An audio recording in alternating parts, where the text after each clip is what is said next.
Hello everybody, and welcome after a fun 4th of July weekend. Hopefully yours was fun as well. Welcome to the next installment of The Advocate Discusses. This will be the last entry in the Main 6 series. So, we've talked about the first 5. The only one left is Fluttershy, the local animal caretaker. So, overall positive, it's like with Pinkie Pie, but of course some negatives, some obvious negatives actually. So the overwhelming positives, there are a few, and then there's some that just your basics. Her kindness. She, in fan fiction, she's basically depicted as so kind she can't even harm herself. Kind of dark, but yeah. So, very kind, willing to go the distance in her own way, and she just has the natural mother instincts. We've seen both sides to this, where she can be really caring and she can be fierce when needed. And she's not willing to, like, I don't know. She's been depicted, as I said, both kind, caring, compassionate, or whatever, and fierce when needed. She's willing to help her friends, though there's some limits to what she actually does. We've seen various examples of this. Like, she's got horrible stage fright, but if it's to help her friends, she'll do it, or if it's to help the animals, she'll do it. She's afraid of dragons, but if there is an inherent threat to her friends, yeah, I wouldn't want to be that dragon. She's good with kids, to a point, When it's the Crusaders, it took her a while to really get them to listen, but she managed in the end. The fact that she's just good with animals, she found out the hard way. It didn't translate very well. Good with one thing does not mean you'll be good with something else.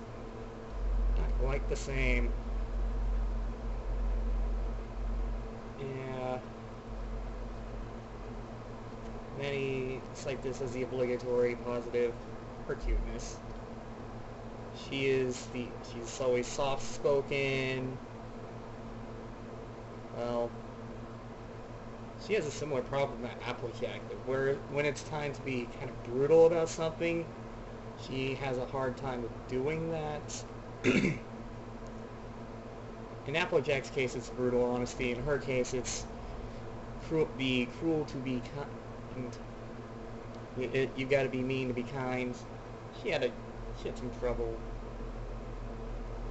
getting that at first, yeah, but hopefully she'll get better at understanding when you have to step up and say no.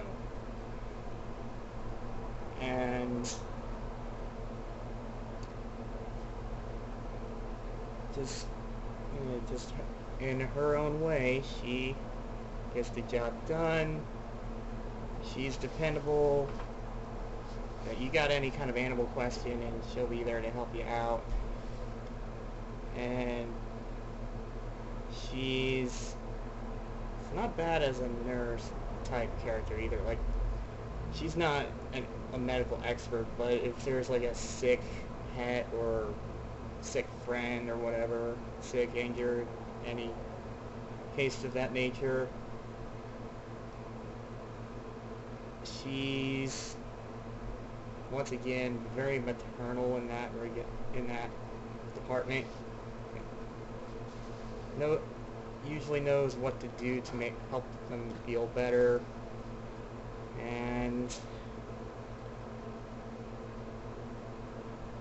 more often than not, it's just talking to him, like, get some rest, you'll be fine later. The stuff you would usually expect. Now, some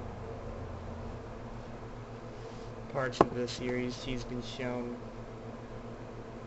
I mentioned the stage fright, depending on the circumstances, sometimes she'll just back out entirely, other times with the right push, she'll step up and go for it. It's always good to see those moments of triumph. I do like that they go there, they aren't afraid to show that, oh, she has some insecurity, she has some personal trauma for various reasons. She's able to break through it. It's always nice being able to celebrate that. Like, yay, I did this. I'm kind of a hero for the moment. Now, some negatives. Again, basic stuff. One of the pressing ones, one of the ones that everybody knows, her fear of everything, more or less. Like, she lives next to the Everfree Forest, and she's afraid of it. She's afraid of dragons, adult dragons, but unless if they're a baby dragon, or if they just, like in Dragonshy, they knock her friends senseless. Oh, she don't take that.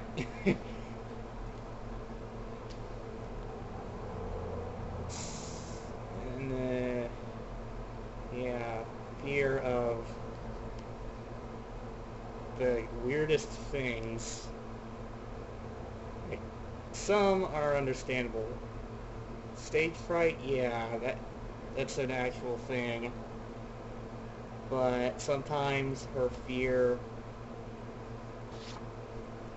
although part of this is on the fault of the others, where they expect too much of her, like, they expect her to get over her fears in an instant. That doesn't always work, but other times it's like, yeah, you could,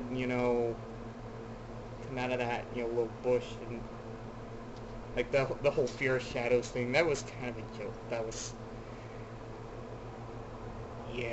kind of bad. Like, she's even afraid of her own shadow. Sometimes the Cowardly Lion thing adds to her cuteness factor, but otherwise, yeah, another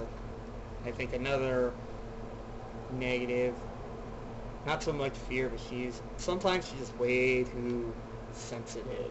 This has been touched on, and she's been way too sensitive, and sometimes when she gets called out on it, she's been seen to take it too far. Yeah, she had a whole episode about that, like the lesson of being assertive does not mean being a bully. She didn't understand the difference. It's like, yeah, that didn't go over well. But she learned a lesson in any case. But yeah, being a doormat, she still has some problems with that, where she just cannot bring herself to say no. She has a hard time speaking up. That can be a pretty sizable weakness, actually. Like, sometimes the ability to say no can be kind of important.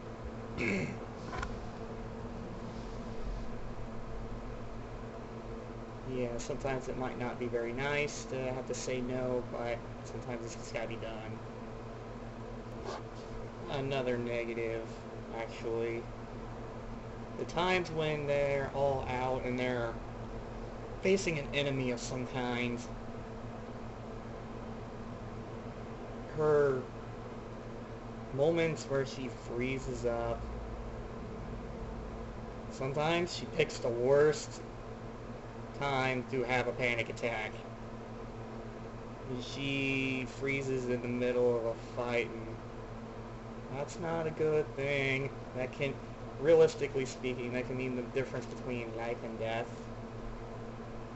So yeah, that's certainly something to work on.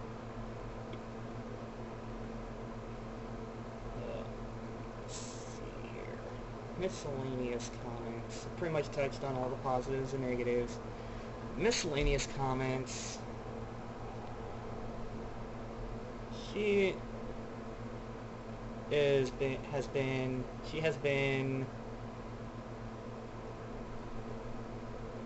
crafted pretty well going through the entire series. She started out a complete weakling and coward, but over time she got better. She got over it, learned how to stand up for herself little by little. She still needs some improvement. She's gotten over some fears, but again, still needs some improvement.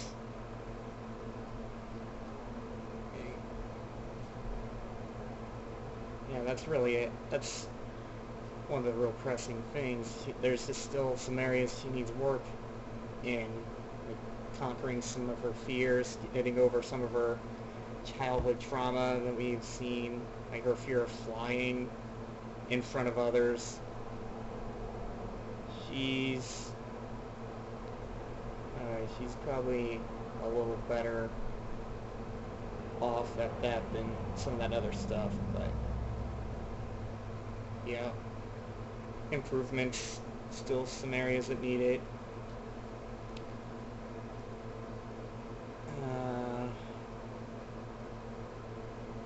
Some things that I wouldn't mind seeing.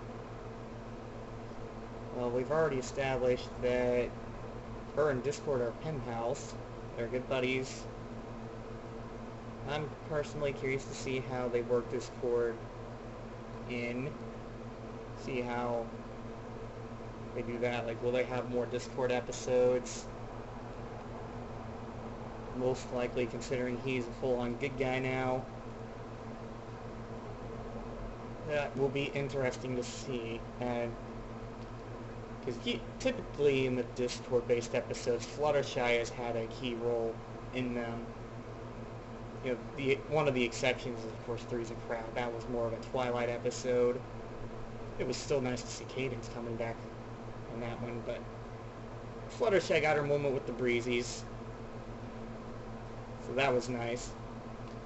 So, yeah, more moments, more of her times with, like, helping Discord with something, or just, I don't know. The Fluttershy episodes can be pretty well done. I like how they highlight one of her weaknesses and how she gets over it. So, I wouldn't mind seeing more of that.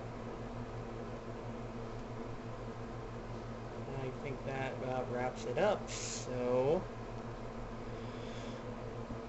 with this series done,